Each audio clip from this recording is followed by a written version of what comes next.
नमस्कार, स्वागत है आपका अपने कार्यक्रम जीवन की मुस्कान में। दोस्तों, आज जिंदगी के सफ़र को लेकर मुझे कुछ पंक्तियां याद आ रही हैं। कहीं अटल पर्वतों की अनंत ऊंचाइयां, तो कहीं गहरी खाइयां, सूखे रेतीले थार कहीं, तो कहीं इठलाती नदियों की रवानियां। यही कुदरत की कारीगरी है, यही कुदरत की कारीगरी है और यही प्रकृति का ज्ञान है। अच्छा बुरा, ऊंच नीच, कभी किनारा तो कभी भंवर के बीच, जीवन यात्रा का यही भान है। साध ले जो इस अंतर को, साध ले जो इस अंतर को, यही तो जीवन की मुस्कान है।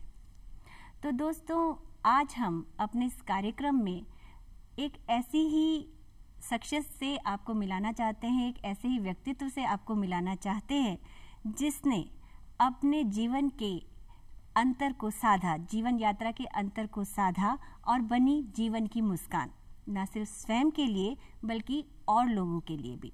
तो आइए आपको मिलवाते हैं आज के हमारी मेहमान मीनाक्षी माथुर जी से। मीनाक्षी जी, आपका बहुत बहुत स्वागत है। नमस्कार।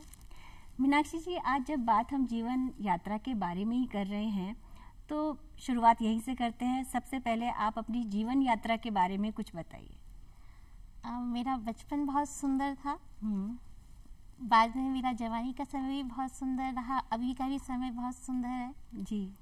बचपन में मैं काफ़ी ज़्यादा खेल कूद में, नृत्य में, सिंगिंग में बहुत पार्टिसिपेट करती थी जी। उसके बाद हम कॉलेज में, स्कूल में भी काफ़ी सांस्कृतिक गतिविधियाँ चालू रहती थी। स्कूल में पढ़ाई में भी बड़ी इंटेलिजेंट थे जी। उसके बाद जब कॉलेज आए तो कॉलेज में पूरा फोकस पढ़ाई पे किया जी। उसके बाद शादी हो गई, बच्चे हो गए। उसके बाद भी ज़िंदगी बहुत सुंदर रही और खूब एंजॉय किया मैंने उस लाइफ को। और जब मुझे लगा कि अब मुझे थोड़ा सा टाइम मेरी जो पर्सनल हॉबी है उन्हें देना चाहिए और जो पर्सनल हॉबीज़ हैं उन्हें इस तरीके से टाइम दूं कि उससे मैं दूसरे लोगों से भी कनेक्ट हो सकूं और उन्हें भी कुछ उन चीज़ों से मैं जोड़ सकूं। तो थोड़ा बहुत लेखन शुरू किया, ड्रामा, म्यूज़िक ये सब शुरू किया। बस ऐसे ही मेरा समय चलता रहा और अभी मैं रिसेंटली अपने इन सभी कामों से जुड़ी हुई हूँ। जी। तो आपकी बातों से ये लगता है कि बचपन से ही आप बहुत सकारात्मक रही हैं और बहुत रचनात्मक रही हैं। जैसे कि आप कह रही हैं, मेरा बचपन बहुत सुंदर रहा, मेरी जवानी बहुत सुंदर रही, अभी बहुत सुंदर है। तो ये बताता है कि आपकी सोच बहुत सकारात्मक है। तो जीवन यात्रा में ये समय तो सुंदर रहा, लेकिन फिर भी कभी कभी कुछ क्षण, कुछ समय ऐसा भी आता है जबकि मनुष्य उसको लगता है कि नहीं, मैं बहुत अंधेरों में गिर गया हूँ, या उसके साथ ऐसी कोई कठिनाई या ऐसा कुछ हो जाता है कि वो परेशान हो जाता है। तो ऐसे में आपके जीवन में भी ज़रूर हुआ होगा, तो वो चीज़ क्या रही और उससे आप कैसे उभरी? बहुत छोटी थी, 11 साल की थी जब दुर्घटना हुई। चूँकि 11 साल की थी, बहुत छोटी थी, तो इतना एहसास भी नहीं था, समझ भी नहीं थी कि क्या हुआ। फिर दूसरा, मेरे मम्मी पापा, मेरे स्कूल की टीचर्स, इन सब का मुझे हमेशा इतना सपोर्ट रहा कि कभी ऐसा लगा ही नहीं कि कोई बहुत बड़ी दुर्घटना हो गई। हाँ, जब छोटे छोटे अपने कोई काम करने होते थे तो शुरू में थोड़ी थोड़ी दिक्कतें आई, लेकिन हमेशा अपने परिवार के सहयोग से, स्कूल में अपने टीचर्स के सहयोग से वो सब चीज़ें सॉल्व हो जाती थी, वो सारे काम मेरे हो जाते थे। लेकिन जब एकदम शुरू हुआ होगा, भले ही आप बच्ची थी, तो कठिनाइयाँ तो आपको आई होंगी ना, तब आपके मन में किस तरह के विचार आते थे और उसमें फिर घर वाले किस तरह से आपको उस चीज़ से उबारते थे, वो कैसा रहता था? दरअसल मेरे पापा का मेरे को बहुत ज़्यादा सपोर्ट रहता था। तो कोई भी काम करना होता था तो पापा हमेशा बोलते थे कि इसे आप खुद करके देखो, नहीं होगा तो भी दोबारा करके देखो, किसी से पूछोगे तो तुम उस काम को उसी तरीके से करोगे जैसे वो तुम्हें गाइड करेगा, लेकिन तुम्हें अपने काम दूसरों के तरीके से नहीं करने, अपने तरीके से करने हैं। इसलिए बार बार प्रैक्टिस करो तो वो काम तुम्हारा धीरे धीरे होने लगेगा। तो मैं यही करती थी, मेरे जो भी काम जो मैं 2 हाथों से करती थी वो काम मैंने 1 हाथ से शुरू किए। और शुरू में दिक्कतें आती थी लेकिन मैं उनको करती खुद ही थी। और चूंकि बहुत छोटी एज थी तो धीरे धीरे अपने आप प्रैक्टिस होती गई और अब तो मैं परफेक्टली, मेरा क्या, मेरे सारे घर का कर लेती हूँ आराम से। सारा काम आप कर बिल्कुल। लेती हैं। आप एक कुशल गृहिणी भी है। आपकी बिल्कुल। जो भी कोई मजबूरी है वो उस पे किसी काम में आड़े नहीं आती है। नहीं, मैं मजबूरी मानती ही नहीं हूँ। अच्छा यही तो सकारात्मक सोच होती है। बिल्कुल। तो जो दिव्यांगता होती है वो मानसिक होती है। एक बिल्कुल। स्वस्थ व्यक्ति भी अगर वो मन से मजबूत नहीं है तो वो बिल्कुल। अपने पूरे कार्य नहीं कर पाएगा। तो आपका जो घर वाले रहे और जो टीचर रही उनका बहुत योगदान रहा इसमें। बिल्कुल। ठीक है, फिर आपके दिल में ये कैसे आया कि जो काम आप जो सामाजिक सरोकार से जुड़ी हैं तो स्वयं तो रचनात्मक थी, कैसे आपके मन में आया कि मैं और लोगों को भी इससे जोड़ूं? देखिए, चूँकि शुरू से ही मेरे साथ में लोगों का सपोर्ट रहा, मेरे घर में, मेरे स्कूल में। फिर जब मैंने लेखन शुरू किया तो मुझे दूरदर्शन से ही काव्य गोष्ठी में भी आने का अवसर मिला। जी। और उस काव्य गोष्ठी के बाद मेरी काव्य के क्षेत्र में एक पहचान बनी। कई लोगों ने जब मुझे दूरदर्शन पे देखा तो मुझे अपनी संस्थाओं से जोड़ा और अपने यहाँ बुलाया। मैंने वहाँ भी काव्य पाठ किया। तो मुझे लगा कि जब मुझे निरंतर प्रोत्साहन मिल रहा है और अभी मुझे इतना बड़ा प्रोत्साहन मिला तो मैं उन लोगों को भी अब अपने साथ आगे लाऊं जो बहुत प्रतिभाशाली हैं लेकिन उनके पास में मंच नहीं है या उन्हें उसकी जानकारी नहीं है। तो मैंने सोचा कि मैं ऐसा ही कोई काम शुरू करती हूँ और बस मैं इस क्षेत्र में जुड़ गई काम में। और कई हमने राजस्थान के जो भीतरी गांव हैं, बाड़मेर, जैसलमेर, बीकानेर, यहाँ से हमने शुरुआत करी। अच्छा। और वहाँ से हम जो आर्थिक रूप से कमजोर कलाकार हैं उन्हें, महिलाओं को और विशेष रूप से दिव्यांग कलाकारों को लाए ढूंढ करके उन्हें जयपुर में हमने स्टेज दिलाया। और अभी वो कई ना बड़े बड़े प्रोग्राम्स में भी काम कर रहे हैं और उनकी अपनी गांवों में भी वैल्यू बढ़ गई कि अच्छा ये जयपुर में प्रोग्राम दे के आए हैं तो उनको जो पहले मेहनताना मिलता था अब उनको दुगना मिलता है। जी, तो आर्थिक रूप से भी मजबूत हुए हो और उनमें आत्मविश्वास भी जरूर जगा होगा कि आप दूर दूर से ऐसे लोगों को जागरूकता ही नहीं होती है कि हमें कहाँ जाना है। उनमें प्रतिभा हमारे देश में जगह जगह छुपी पड़ी है। तो आप ये बहुत ही नेक काम कर रही हैं कि ऐसे जो भीतर के एरियाज़ हैं वहाँ जाती हैं और ऐसे लोगों को ढूंढ ढूंढ के लाती हैं। तो अभी जब आप कविताएं और कहानियों की बात, इनकी गीतों की बात कर रही हैं तो कोई गीत भी सुना दीजिए क्योंकि आवाज़ आपकी मुझे बहुत अच्छी लग रही है। बिल्कुल, मैं जो भी लिखती हूँ तो ये मेरी खास आदत भी है कि मैं उसे गा के ही सुनाती हूँ। अच्छा। तो आप चाहती हैं तो मैं ज़रूर अपना एक गीत सुनाऊंगी जो मुझे बहुत पसंद है। और ये गाना मेरी जो मानसिक प्रवृत्ति है और जो मैं संदेश लोगों को देना चाहती हूँ उसको भी दिखाता है। जी। ये जीवन है अनमोल, तू कब समझेगा इसका मोल, तू कब समझेगा इसका मोल। कर्म किए जा भूल के सुख दुख, पथ से तू ना डोल। ये जीवन है अनमोल, तू कब समझेगा इसका मोल। मांग सहारा तू न किसी से, बांध उम्मीदें तू न किसी से। झुकना नहीं है शान से जी तू, छलना नहीं ईमान रख तू।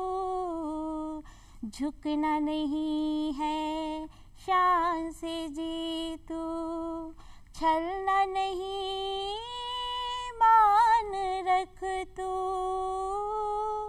पथ से तू ना डोल, पथ से तू ना डोल। ये जीवन है अनमोल, तू कब समझेगा इसका मोल।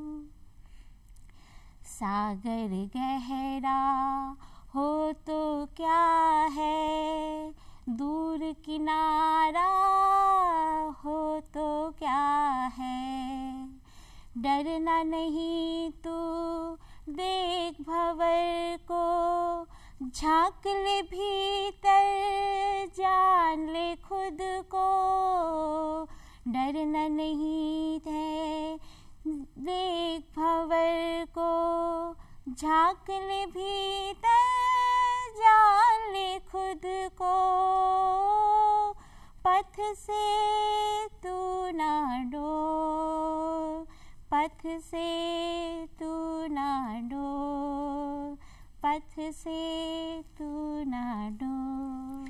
बहुत खूब, बहुत खूब। आपने पूरा आत्मविश्वास और सकारात्मकता को सबको मिला के एक जगह रख दिया। बहुत ही जी बिल्कुल, मुझे गाना बहुत पसंद है actually। जी जी, ये बहुत अच्छा लिखा भी आप ही ने है। जी बिल्कुल जी, बहुत खूब, बहुत खूब। तो जब इस भाव के साथ आप दूर दराज के हिस्सों में जाती हैं राजस्थान के, तो कैसे ढूंढती हैं आप, किस तरह से पता लगाती हैं कि यहाँ पर इस तरह के लोग हैं?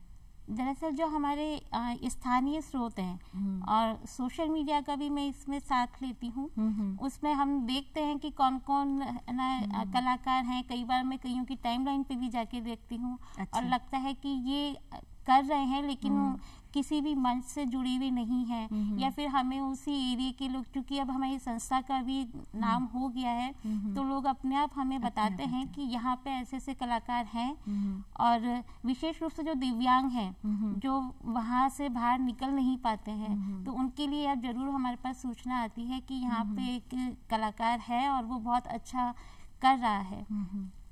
तो हम अपनी टीम के साथ वहाँ जाते हैं, उनकी पहले उनका वीडियो बनाते हैं, फिर कोशिश करते हैं कि हम उन्हें जयपुर लाएं और उनका प्रोग्राम कराएं। तो आपको इस कार्य में कुछ कठिनाइयाँ भी आती हैं, कभी कुछ परेशानियाँ भी हुई हैं? जी बिल्कुल, परेशानियाँ, सबसे बड़ी परेशानी तो आर्थिक परेशानी होती है, क्योंकि हर बार हम इतने तैयार नहीं होते हैं कि हर जगह आसानी से चले जाएं, और कई जगह ऐसी भी हैं जहां सीधी बस या ट्रेन नहीं जाती, तो हमें अपना खुद का व्हीकल करके जाना होता है। फिर दूसरा, जिन क्षेत्रों में जा रहे हैं, विशेष रूप से जिन कलाकारों से मिल रहे हैं, वो इतने आदी नहीं होते बाहर के लोगों से बात करने के लिए, या विशेष रूप से जो दिव्यांग हैं, उनमें तो मैंने विशेष रूप से ये चीज़ देखी कि वो आसानी से अपने परिवार या अपने समाज के अलावा किसी और से उन्हें बात करनी हो, या उनके सामने उनको गाना या नृत्य दिखाना हो, तो वो नहीं दिखाते। तो उन्हें प्रेरित करना पड़ता है। मैं उन्हें कहती हूँ कि देखो, मैं तुम्हारे साथ कोई धोखा नहीं करूँगी, क्योंकि मैं खुद भी दिव्यांग हूँ, मैं जानती हूँ, मैं समझती हूँ तुम्हें, तो मुझ पे भरोसा करो। फिर उनसे जब बातें करती हूँ, कम से कम 1-1.5 घंटा उनसे बात करनी पड़ती है, और जब उनके साथ में एक मित्रता का भाव बन जाता है, तो फिर वो पूरी तरीके से खुल के मेरे को अपने बारे में बताते हैं। और फिर हम कोशिश करते हैं कि उनकी कला को वहाँ से निकाल के शहरों में लाएं, अच्छी संस्थाओं से जोड़ें, ताकि उनकी कला को भी एक मुकाम मिले, पहचान मिले। तो आपका काम यही है कि जिन लोगों को पहचान नहीं मिल पाई है, जागरूकता नहीं है उनमें, या कोई मजबूरी है, तो आप उन्हें पहचान दिलाती हैं। तो इसके लिए आपको काफ़ी मेहनत करनी पड़ती होगी तैयार करने के लिए उनको, तो ये बहुत अच्छा काम आप कर रही हैं। तो एक गृहिणी भी आप हैं। बिल्कुल। तो घर के काम तो होते ही हैं, फिर आप बाहर भी जाती हैं, तो दोनों चीज़ें कैसे आप संभालती हैं? दरअसल घर में मुझे मेरे हस्बैंड से बहुत सपोर्ट रहता है। जब भी मुझे जयपुर से बाहर निकलना होता है, तो पूरे घर को मैनेज करते हैं। और मेरा बेटा भी बहुत समझदार है, उसको पता है कि मेरी मम्मी को किन किन कामों के लिए बाहर जाना है, तो वो भी अपने आप को उस हिसाब से एडजस्ट रखता है। मतलब मुझे कोई ऐसी परेशानी नहीं आती। और वैसे भी जब हम बाहर जाते हैं तो 2 या 3 दिन के लिए जाते हैं, इससे ज़्यादा नहीं जाते। अच्छा। तो अपनी तरफ से पूरी तैयारी करके जाती हूँ, और थोड़ा बहुत मैनेज हस्बैंड कर लेते हैं। तो घर वालों के सहयोग से, तो ये आपके साथ हमेशा से अच्छा रहा है, पहले माता पिता और टीचर्स, और फिर बेटा और पति, तो उनका सहयोग मिलने से आप ये काम अच्छे से कर पाती हैं। इसके अलावा और क्या क्या रहता है आपका? जब आप उन लोगों को लेकर आती हैं तो उन्हें रुकाना करना, बहुत सारे काम होते हैं, तो वो सब कैसे मैनेज कर पाती हैं? देखिए, उसके लिए हम कई संस्थाएं हैं, उनसे बात करते हैं। जयपुर में कई ऐसी जगह भी हैं, गवर्नमेंट की गेस्ट हाउसेस भी हैं, तो हम बातचीत करते हैं उन लोगों से कि आप इन्हें यहाँ रुकवाने की फैसिलिटी दीजिए। और चूंकि हम खुद भी इतना अभी संपन्न संस्था नहीं है हमारी, तो हम उन्हें बिल्कुल साफ साफ बताते हैं कि हमारी ये परिस्थिति है और हम इनको यहाँ लाके इनको रोकने का खर्चा हम नहीं उठा सकते। तो हमें ऐसे स्पॉन्सर्स या फिर उनका खर्चा उठाने वाले लोग, कई बार व्यक्तिगत रूप से भी लोग उनका खर्चा उठाते हैं। इवन जब हम उनका फेसबुक पर या यूट्यूब पर वीडियो डालते हैं तो कई लोग अब तो हमें आगे होके कहने लगे हैं कि वो व्यक्तिगत रूप से उनका प्रोग्राम कराना चाहते हैं और हम आपको इसके लिए पूरा फंड भी देंगे, आप उन्हें लाओ। अच्छा, तो ये सहयोग भी आपको मिलता है। बिल्कुल। तो और अगर बात हम महिला सशक्तिकरण की करें तो क्या महिलाओं को लोग गांव का माहौल होता है ना बाहर, तो आने देते हैं बाहर तक? नहीं, महिलाओं को लाने में अभी बहुत दिक्कत होती है। इवन जो शादीशुदा महिलाएं हैं, क्योंकि अभी मैं ऐसी कलाकार महिलाओं को जानती हूँ जो पढ़ी लिखी नहीं है, जो कभी स्कूल नहीं गई, जो हिंदी ढंग से नहीं बोलना जानती, लेकिन वो राजस्थानी में गीत लिख रही हैं। अच्छा। और ढोल बजा के गाती हैं। अच्छा। लेकिन उनको अभी तक हम लाने में सफल नहीं हो पा रहे, और उसका कारण यही है कि उनका विवाह हो चुका है। लेकिन उसी कम्युनिटी में कुछ ऐसी बच्चियां हैं जिनका शादी नहीं हुई, लेकिन हमने उनके फादर से बात करी, क्योंकि हमें पता था कि मदर से या किसी और से बात करेंगे तो बात नहीं बनेगी। उनके फादर से जब हमने बात करी, उन्हें हमने बताया, और फिर मैंने उन्हें ये भी कहा कि देखो, मैं एक दिव्यांग बेटी हूँ, मेरे पापा ने मुझे इतना आगे बढ़ाया कि आज मैं यहाँ तक हूँ, तो तुम भी अपनी बच्ची को रोको मत। और बहुत खुशी की बात है कि इस समय कम से कम 7-8 बच्चियां बिल्कुल रूरल एरिया की हमारे साथ जुड़ी भी हैं, और हम बहुत जल्दी उनको यहाँ लाके उनका प्रोग्राम भी कराने वाले हैं।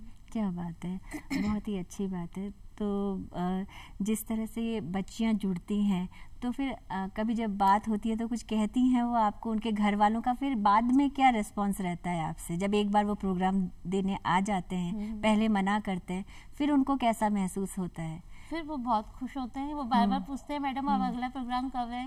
अच्छा।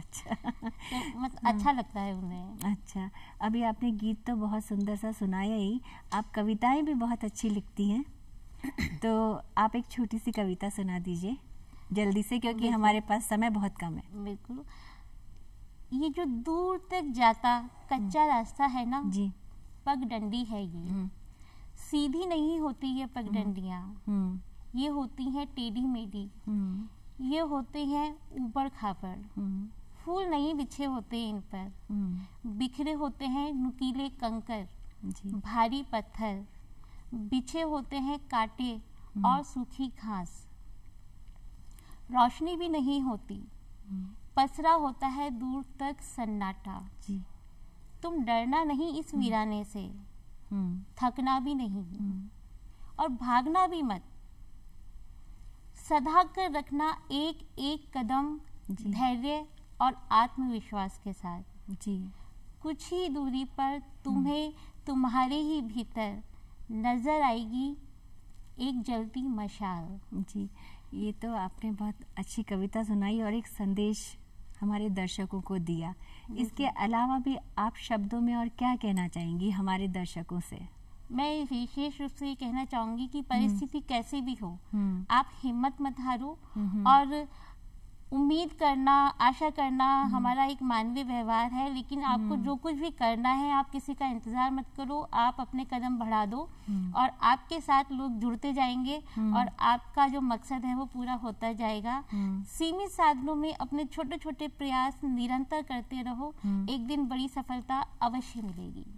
तो इसके लिए यही है कि आपको एकदम आत्मविश्वासी रहना है, किसी परेशानी से नहीं डरना है और अपनी रचनात्मकता को बनाए रखना है। जी बिल्कुल। बुरा वक्त आए तो आपको अपने जो अंदर का कलाकार है उसे मरने नहीं देना है, बल्कि मैं मानती हूँ बुरा वक्त हमें निखारने के लिए आता है। जी, बहुत खूबसूरत बात कही आपने कि बुरा वक्त हमें निखारने के लिए आता है। तो बुरा वक्त वास्तव में बुरा नहीं है, बिल्कुल, वो एक हमारी पहचान बनाता है, वो हमको सिखाता है, बहुत कुछ सिखाता है। तो इसी तरह की और कोई बात आप दर्शकों से कहना चाहेंगी कि अगर किसी के साथ कुछ ऐसी अनहोनी हो जाती है तो उसे आत्मविश्वास नहीं खोना चाहिए? बिल्कुल नहीं खोना चाहिए, क्योंकि अगर हमारे साथ कोई हादसा हुआ है तो चूंकि मैंने बचपन से यही सीखा और मुझे सिखाया गया कि तुम्हारे साथ ये हादसा इसलिए हुआ है कि शायद ईश्वर ये जानता है कि तुम में इतनी क्षमता है कि तुम इस हादसे को बर्दाश्त कर सको, और साथ ही जो आपके पीछे इस हादसे ऐसे ही हादसे को भुगतने वाले और जो लोग हैं उनके लिए आप कुछ करके उन्हें उबार सको, उन्हें एक प्रेरणा दे सको। बहुत अच्छी बात कही, बहुत अच्छी बात कही। आपने जो संदेश हमारे दर्शकों को दिया और जो आपकी जीवन यात्रा है और जो आपके विचार है उनको सुनकर मुझे एक किसी की कही ये बात याद आती है कि कौन कहता है आसमान में सुराख नहीं हो सकता, कौन कहता है आसमान में सुराख नहीं हो सकता, ज़रा एक पत्थर तो तबीयत से उछालो यारो, सब कुछ संभव है। आप खुश रहिए, आत्मविश्वास रखिए और आगे बढ़िए। तो इसी के साथ अपना कार्यक्रम हम समाप्त करते हैं। मीनाक्षी जी, आपका बहुत बहुत धन्यवाद। नमस्कार।